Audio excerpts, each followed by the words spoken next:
आप सुन रहे थे मेरे साथ पसंदीदा औरत, भाग 67। सुरभि ने पृथ्वी को कुछ ऐसा बताया जिसे सुनकर पृथ्वी का चेहरा गुस्से से लाल हो गया और आंखों में जलन और चुभन के भाव दिखाई देने लगे। सुरभि ने पृथ्वी को देखा और उसका हाथ थाम कर कहा, अवनी अब तुम्हारी जिम्मेदारी है पृथ्वी। तुम्हारे सिवा उसका इस दुनिया में कोई नहीं है। उसका ख्याल रखना। मैं जिंदगी भर उसका ख्याल रखूंगा, पृथ्वी ने भावुक होकर कहा।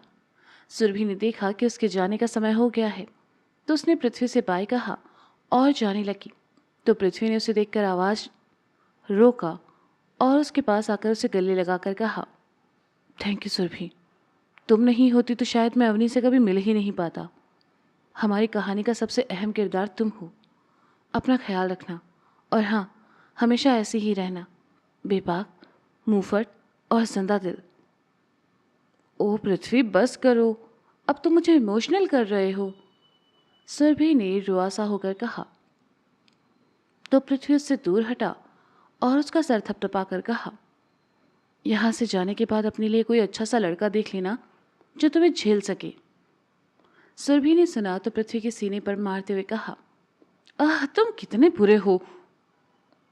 अरे यार, कितनी बार कहा है यहां मत मारा करो, यहां अवनी रहती है, पृथ्वी ने अपने सीने के बाईं तरफ हाथ रखकर कहा।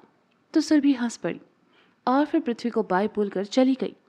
पृथ्वी भी उसे जाते हुए देखकर मुस्कुराते रहा और जब सुरभि आंखों से ओझल हो गई तो पृथ्वी भी घर के लिए निकल गया। सुरभि के जाने के बाद अवनी उदास हो गई।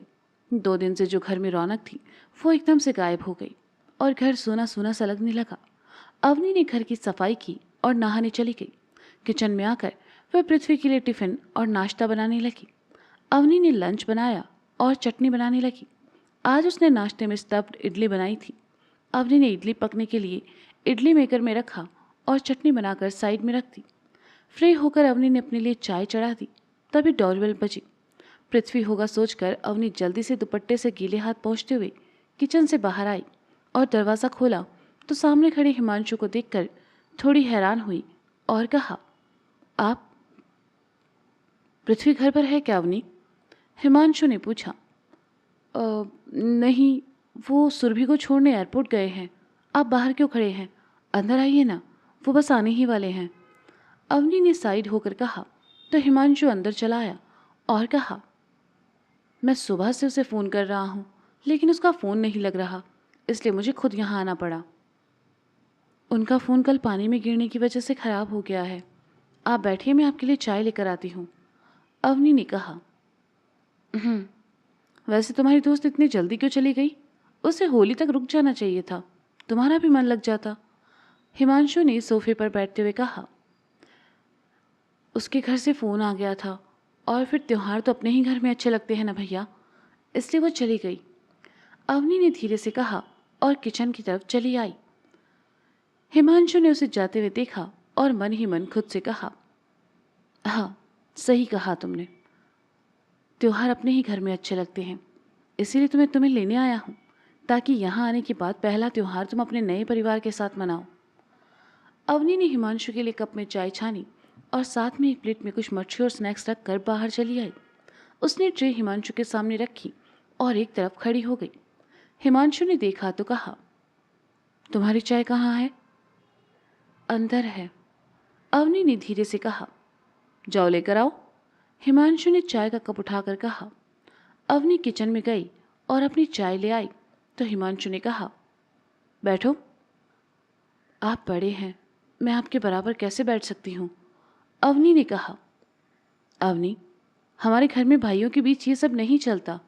हाँ, पापा और चाचा लोग हो तो बात और है, चलो बैठो, हिमांशु ने कहा और चाय पीने लगा।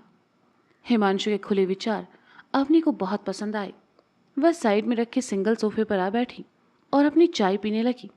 हिमांशु अवनी से उसके घर परिवार के बारे में बात करता रहा, लेकिन बातचीत के दौरान उसकी नजरें झुकी रही। उसने एक बार भी अवनी की तरफ नहीं देखा।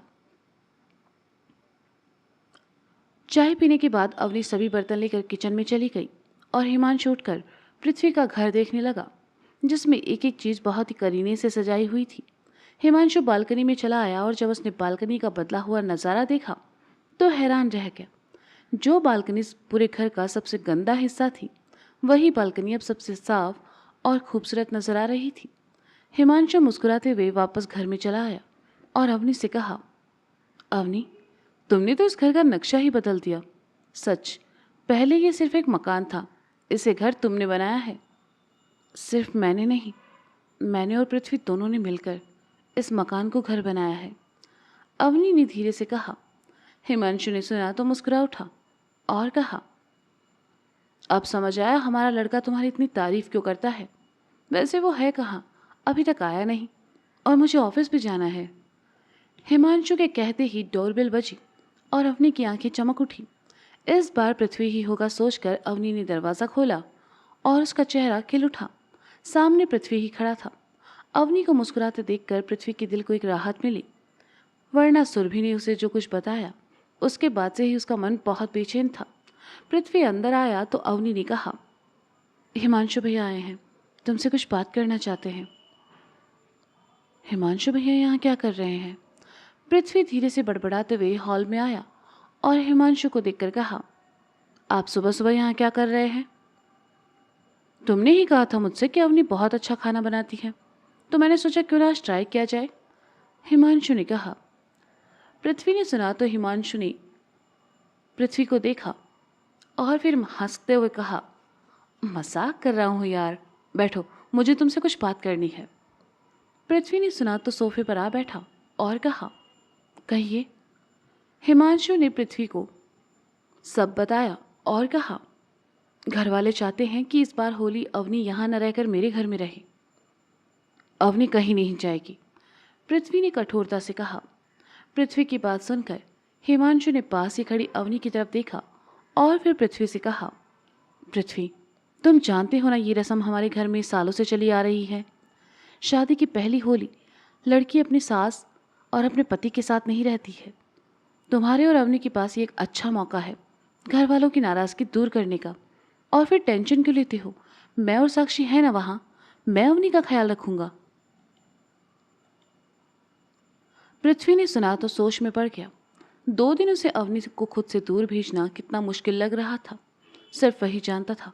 उस पर लोगों के बीच जो अवनी को बिल्कुल पसंद नहीं करते। पृथ्वी को सोच में डूबा देखकर हिमांशु ने उसके कंधे पर हाथ रखा और कहा, क्या सोच रहा है भाई?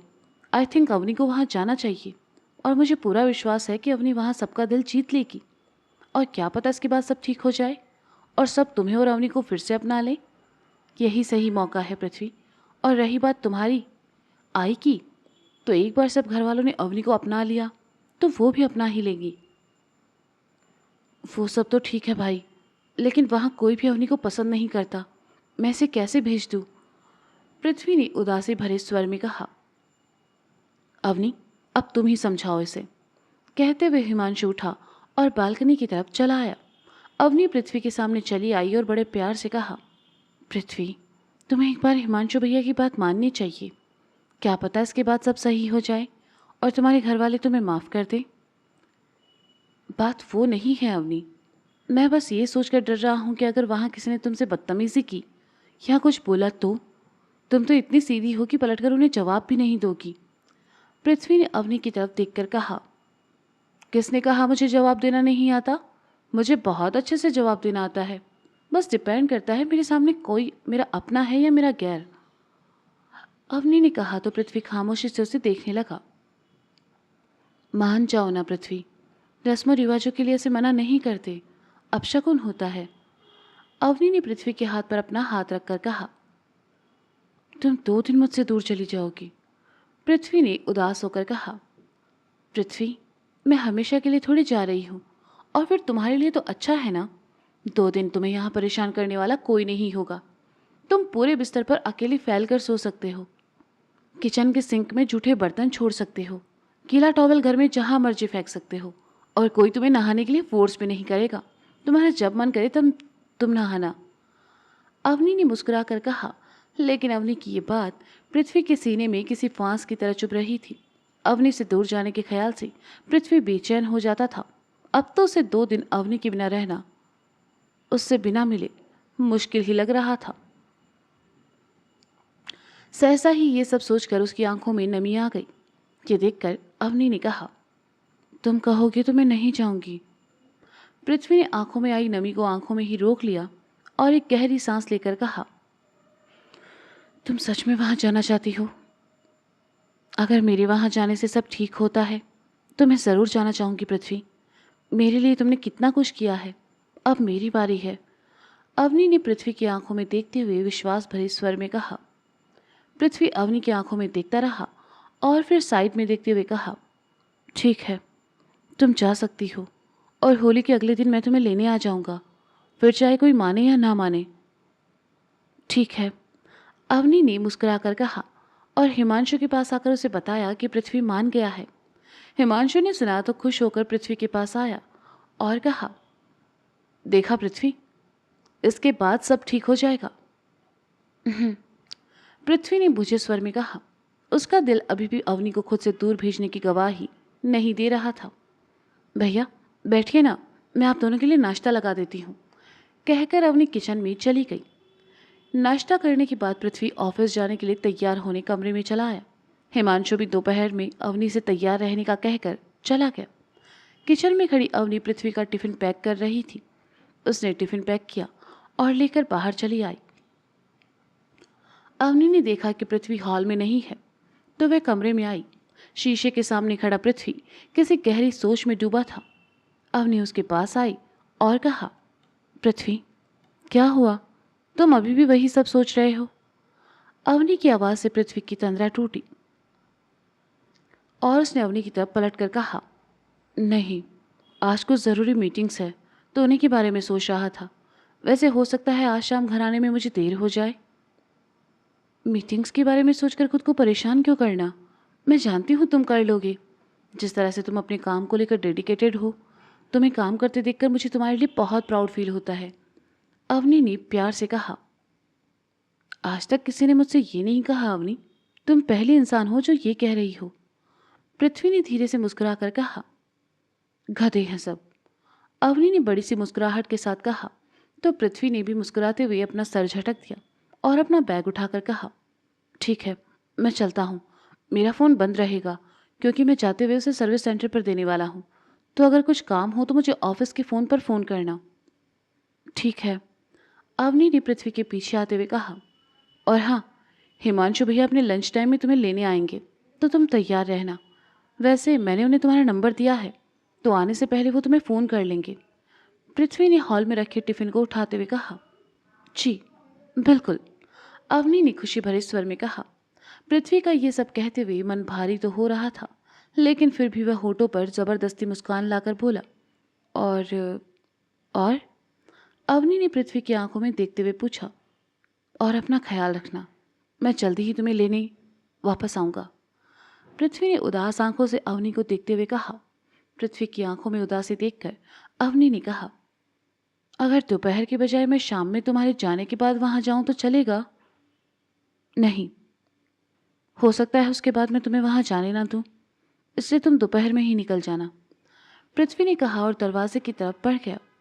अवनी मुस्कुराते हुए उसे जाते हुए देखती रही।